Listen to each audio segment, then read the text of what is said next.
बिस्मिल्लाहिर्रहमानिर्रहीम। अस्सलामु अलैकुम वरहमतुल्लाहि वबरकातुहू। फ्रेंड्स स्कूल सिस्टम तौसा शरीफ की जानिब से आपका उस्ताद ज़ैन अज़ीज़ आपकी खिदमत में हाजिर है। आज हम 7 क्लास की साइंस का दूसरा लेक्चर पढ़ने वाले हैं, तो आइए शुरू करते हैं। आज लेक्चर नंबर 2 चैप्टर नंबर 1 पढ़ रहे थे, जिसका उन्वान था human organ system. Chapter number 1 जिसका उन्वान है human organ system. Human organ system में हम डाइजेस्टिव सिस्टम पढ़ रहे थे। डाइजेस्टिव सिस्टम का मतलब होता है हाजमे का निज़ाम। डाइजेस्टिव सिस्टम हाजमे का निज़ाम। पहले चैप्टर में हम हाजमे का निज़ाम डिस्कस कर रहे थे कि खुराक का हाजमा कैसे होता है।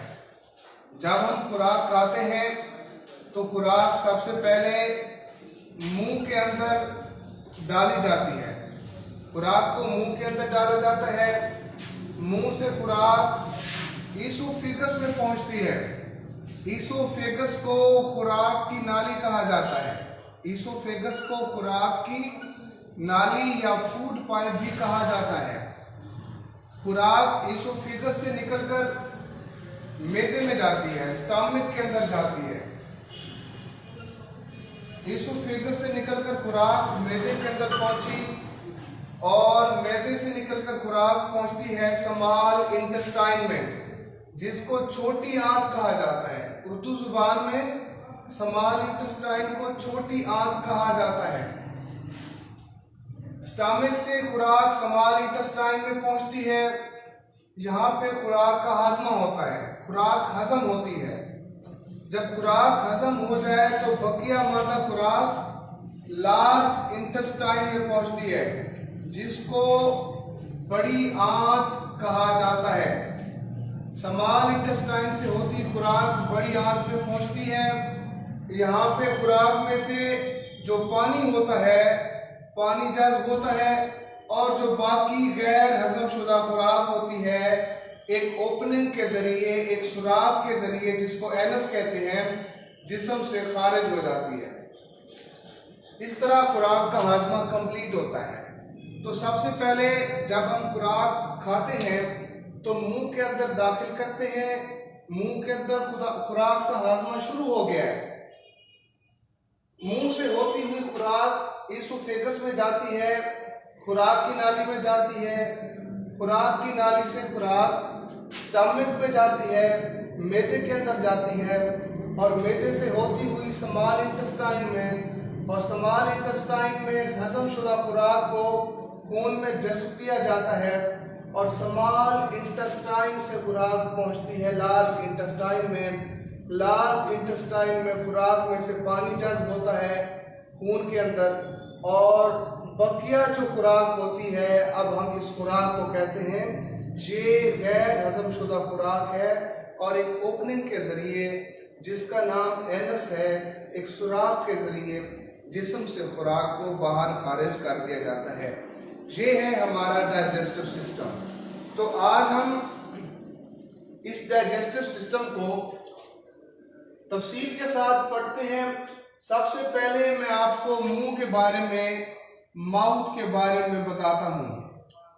माउथ के बाद हम आज पढ़ेंगे एसोफेगस के बारे में, खुराक की नाली के बारे में, जिसको एसोफेगस कहते हैं। आज हम माउथ और एसोफेगस के बारे में पढ़ेंगे। तो सबसे पहले जब हम खुराक मुंह के अंदर डालते हैं तो खुराक के साथ क्या होता है? खुराक का हाजमा मुंह से स्टार्ट हो जाता है। खुराक का हाजमा मुंह से शुरू हो जाता है। खुराक हजम होना शुरू हो जाती है। हम पहले लेक्चर में पढ़ चुके हैं कि खुराक के हाजमे से क्या मुराद है। जब जो खुराक हम खाते हैं वो खुराक, उस खुराक को छोटे अज्जा में तब्दील करने का अमल, तब्दील करने का प्रोसेस डाइजेशन कहलाता है। खाई गई खुराक को छोटे अज्जा में, सादा अज्जा में तब्दील करने का अमल डाइजेशन का अमल कहलाता है। तो जो निवाले हम मुंह में डालते जा रहे हैं या जो खुराक हम मुंह से खाते हैं, तो उस खुराक का हाजमे से मुराद ये है कि उस खुराक को हमने सिंपल फॉर्म में सादा अज्जा में तब्दील करना है। तो हम फर्ज करें अगर रोटी खाते हैं, माउथ के जरिए जिस्म के अंदर खुराक दाखिल होती है, तो माउथ के अंदर दांत लगे हुए हैं, टीथ, माउथ के अंदर दांत खुराक को कटिंग करते हैं, खुराक को काटते हैं, खुराक की कटिंग होती है, खुराक को मुंह के अंदर काटा जाता है, काटने के बाद उसको फिर ग्राइंड किया जाता है, खुराक की ग्राइंडिंग होती है, उसको पीसा जाता है, ग्राइंडिंग के बाद खुराक के अंदर सलाइवा मिक्स किया जाता है। ये 3 काम होते हैं खुराक के साथ। जब हम खुराक मुंह के अंदर डालते हैं तो मुंह के अंदर खुराक की कटिंग होती है, खुराक को काटा जाता है, खुराक को ग्राइंड किया जाता है, खुराक को पीसा जाता है और इसके अंदर खुराक को नरम करने के लिए सलाइवा यानी थूक मिक्स की जाती है, जिससे खुराक नरम होती है। देखें, खुराक का हाजमा शुरू हो गया है। खुराक का निवाला जो हमने मुंह में डाला था वो छोटे अज्जा में तब्दील होना शुरू हो गया है। खुराक की कटिंग हुई, खुराक को काटा गया दांतों के जरिए, ग्राइंडिंग हुई, खुराक को पीसा गया, सलाइवा मिक्स किया, खुराक नरम हो गई। तो इसी तरह इन 3 अमाल के बाद खुराक की क्या हालत होती है, उस निवाले की क्या हालत होती है जो हमने खाया है, वो एक नरम फिसलने वाला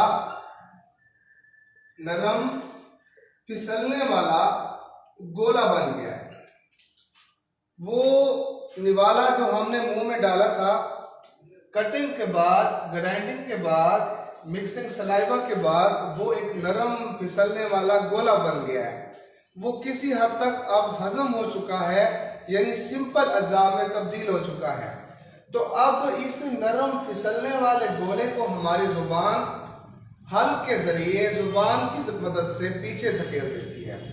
तो खुराक माउथ से निकलकर इसोफिगस में आ जाती है, जिसको खुराक की नाली कहा जाता है, खुराक की नाली कहा जाता है। माउथ से निकलकर खुराक इसोफिगस में आती है। ये एक खुराक की नाली है, सिंपल ट्यूब है। इसकी स्ट्रक्चर को आप देखें, फर्ज करें ये अगर मुंह है तो ये इसोफिगस है, ये खुराक की नाली है, ये इसोफिगस है, ये एक ट्यूब है, मुंह से निकलकर खुराक इस ट्यूब में आ जाती है, फिर आगे स्टमक। तो ये खुराक की नाली, इसके अंदर वेव लाइक मूवमेंट्स होती हैं, ये भी खुराक के हाजमे में अपना किरदार अदा करती हैं। इनके अंदर वेव लाइक मूवमेंट्स पैदा होती हैं। इसोफेगस के अंदर वेव लाइक मूवमेंट्स पैदा होती हैं, वेव की तरह की हरकत पैदा होती हैं। ये ट्यूब है, इसके अंदर ये वेव लाइक लहर की तरह ये लहरें उठती हैं। जब खुराक इसके अंदर है तो ये वेव लाइक मूवमेंट हो रही है, तो खुराक के ऊपर दबाव बढ़ रहा है, जिससे खुराक मजीद हजम होती है। इसका मतलब ये हुआ कि इसोफेगस भी खुराक के हाजमे में किसी हद तक अपना किरदार अदा करती है due to wave like movements. जब वेव लाइक मूवमेंट्स होती हैं, अंदर मौजूद खुराक पे प्रेशर पड़ता है और खुराक मजीद सिंपल यानी सादा अज़ा में तब्दील होती है। इन वेव लाइक मूवमेंट्स को कहा जाता है peristaltic. In wave like movements को कहा जाता है पेरिस्टाल्टिक, और इस अमल का नाम है, इस प्रोसेस का नाम है पेरिस्टालसिस।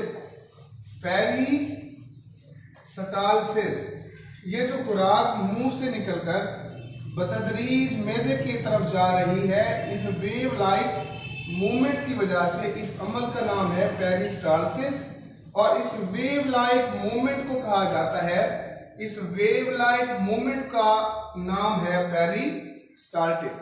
तो आज के लेक्चर में हमने पढ़ा माउथ और इसोफेगस के बारे में। ये हम डाइजेस्टिव सिस्टम पढ़ रहे हैं, हाजमे का निज़ाम पढ़ रहे हैं। इसमें कौन कौन से ऑर्गन हैं? Mouth, oesophagus, stomach, small intestine, large intestine और एनस, ये हमारा हाजमे का निजाम है। आज हमने दो ऑर्गन्स के बारे में पढ़ा है, एक माउथ और दूसरा एसोफेगस। माउथ के जरिए खुराक को काटा जाता है, पीसा जाता है, इसके अंदर सलाइवा मिक्स किया जाता है, खुराक नरम होती है। फिर जुबान की मदद से इस खुराक को खुराक की नाली में यानी एसोफेगस में धकेला जाता है, जिसके अंदर वेव लाइक मूवमेंट्स की वजह से खुराक का मजीद डाइजेशन होता है, खुराक का हाजमा होता है। इसके आगे फिर खुराक पहुंचती है एसोफेगस से निकलकर स्टमक में। इसके बारे में हम इंशाअल्लाह अज़ीज नेक्स्ट लेक्चर में पढ़ेंगे। अब तक के लिए यही, अल्लाह हाफिज।